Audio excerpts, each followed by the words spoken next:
Il y a 10 ans aujourd'hui naissait le réseau ERI.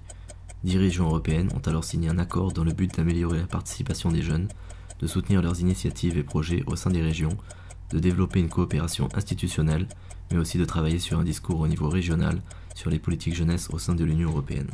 Suite à l'Assemblée générale du réseau ERI en 2013 et d'une visite d'études en Italie, nous avons réalisé le potentiel de ce réseau.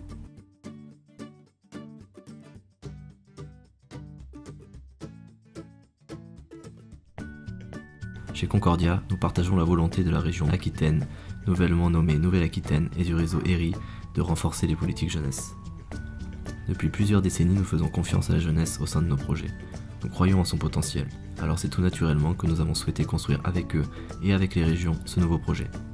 Renforcer le réseau ERI est une occasion pour soutenir une réflexion multi-acteurs sur la politique jeunesse de l'Europe, de développer des liens entre les différentes régions concernées, en associant les organismes publics, les associations, le secteur privé et les universités et lycées dans un projet commun centré sur l'Europe. Mais c'est aussi une nouvelle occasion d'offrir aux jeunes des espaces d'expression, de travailler avec eux sur des questions qui les concernent, d'en faire les acteurs et moteurs de nos régions et de l'Union européenne. Au cours de l'année 2016, 4 régions européennes, l'Aquitaine en France, l'Émilie-Romagne en Italie, la Hesse en Allemagne et Valence en Espagne, se sont investies dans le projet ERI pour réaliser une série d'actions dans le but d'atteindre les objectifs suivants. Favoriser l'échange de pratiques et le montage de projets entre professionnels des régions, contribuer à la rencontre entre jeunes et à la formation d'une identité européenne, augmenter la participation des jeunes et des acteurs jeunesse à la politique jeunesse du réseau ERI, ouvrir un espace de rencontre entre les élus, les acteurs jeunesse et les jeunes.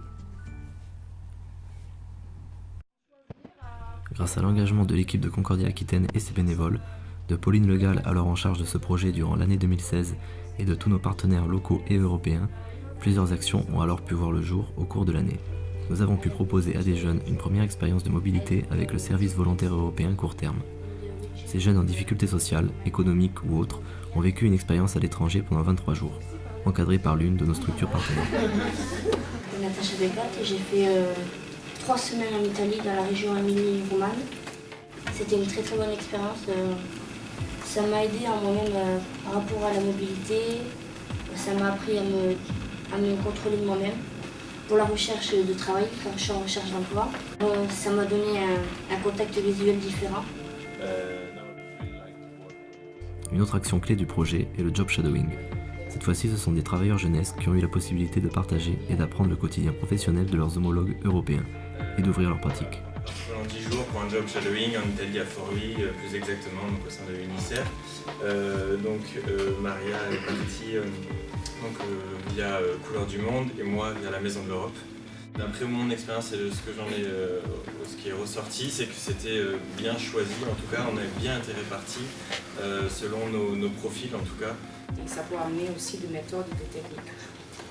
C'est d'apprendre, mais pour un job shadowing, c'est observer mais aussi essayer d'apprendre aux autres ou de dire voilà comment ça se passe chez nous.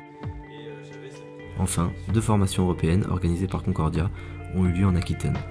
Elles ont réuni chacune une vingtaine de jeunes européens pour travailler ensemble sur la problématique des migrations pour l'une et sur la gestion de projets pour l'autre. Toutes ces actions ont été des temps de rencontres riches et variés entre les jeunes, les travailleurs jeunesse, nos partenaires locaux et européens.